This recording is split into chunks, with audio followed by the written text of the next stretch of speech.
me under the stars. His name was Anguatizwak. He was the spiritual leader of our clan. He helped our people, the Inuit, form their thoughts. He told us when it was time to break camp and move on.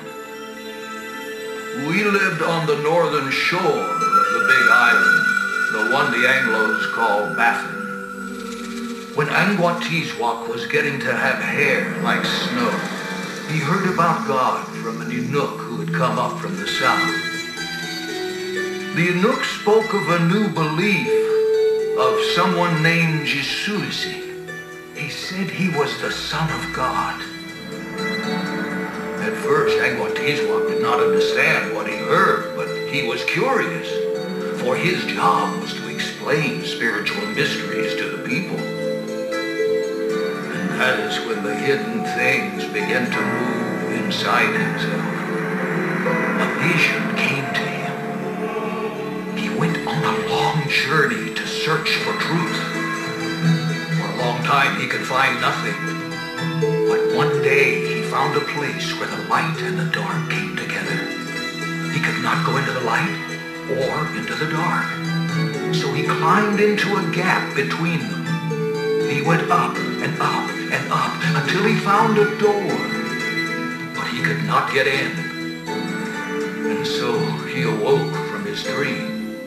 Anguatizwak could not understand this. He thought maybe the door would open if he followed the Inuk's God.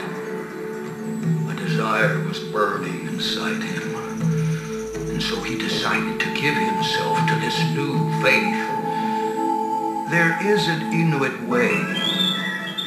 When the people want to give their whole heart into something, they make a ritual. So Anguatizwak thought he would kill a seal so that the people might share its meat and its blood together. That is when he told his people, I've made a choice.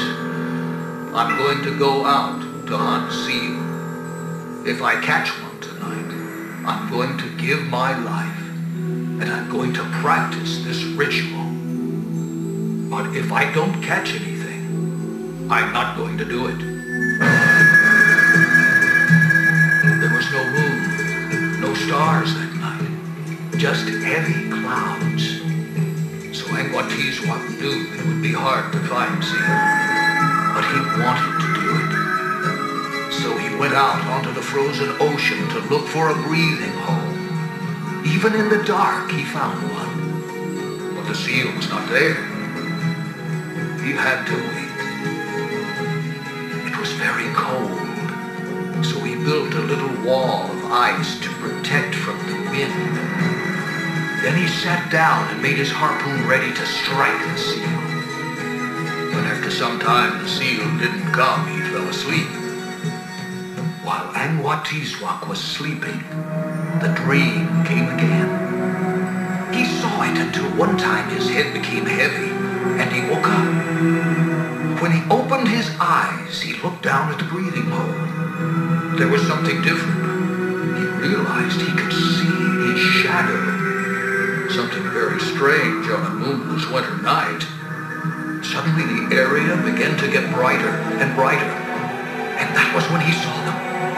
Anguatizwak saw three beings that looked like they had wings. Wings! They were coming down from out of the clouds.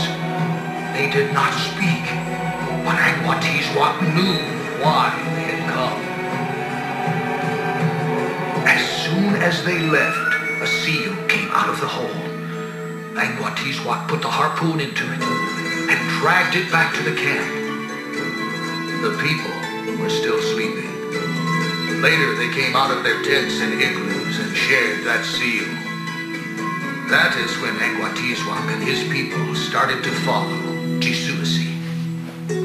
Many years later, the missionaries came and told us the whole story about God and his Son, as it is written in the great book. And we knew it was so.